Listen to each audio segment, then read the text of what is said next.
Hello. So apologies that I haven't recorded or shared a video for a little while, that there was a hiatus. And that's partly, well, I guess it's for two reasons besides it being the time of Passover. And firstly, because I was preparing, and I still am preparing, to teach and perhaps to write on the Coen Brothers 2009 film called A Serious Man. I'm just fascinated by the way that that film explores the question of spiritual awakening, when spiritual awakening manifests itself really as a series of troubles or personal crises. So I was working hard on that. And then secondly, I was dealing with a number of chronic health issues. And I wanted to share really a spiritual insight that I was given or that I received through that period of hard work and of really focusing on the health issue. So I guess I'm rather an all or nothing personality, which anyone who knows me will probably identify. So when I have, a health issue to deal with, I'll be praying certainly and looking at spiritual Torah sources as to what this body part, relates to, what it signifies, and looking at the nature of the illness and any teaching on the illness. I'll also perhaps be asking the AI to give me some information about different sources and chasing up research sources, watching videos, listening to podcasts, obviously talking to medical practitioners, health practitioners as well. I'm really very closely aligned with Chinese traditional medicine, and I think it's just very interesting that they unfortunately went through a terrible loss of a lot of their tradition when there was the Cultural Revolution in China, similarly to how Kabbalah lost a lot through the Holocaust, or a lot of its records, I guess we would say, because we can't say that we've lost a received tradition. That's impossible.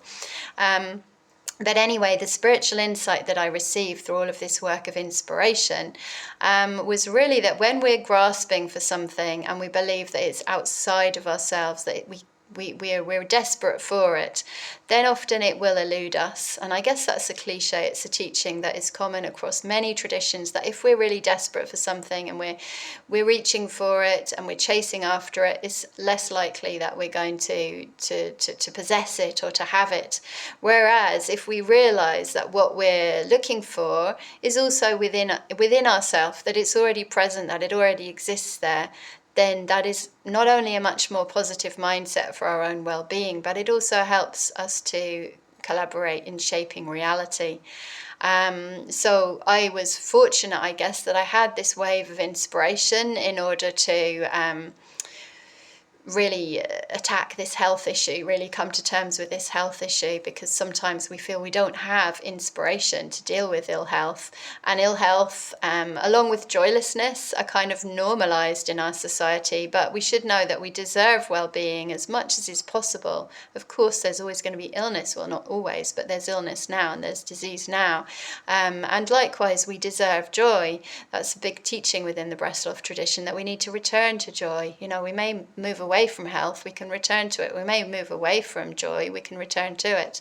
And so I think that what I shared about believing that we have something within us is also true for the collective journey towards the redemption. So we should not believe that we're desperate for the redemption now, kind of looking at our collective clock and saying, we're here now, where's the redemption?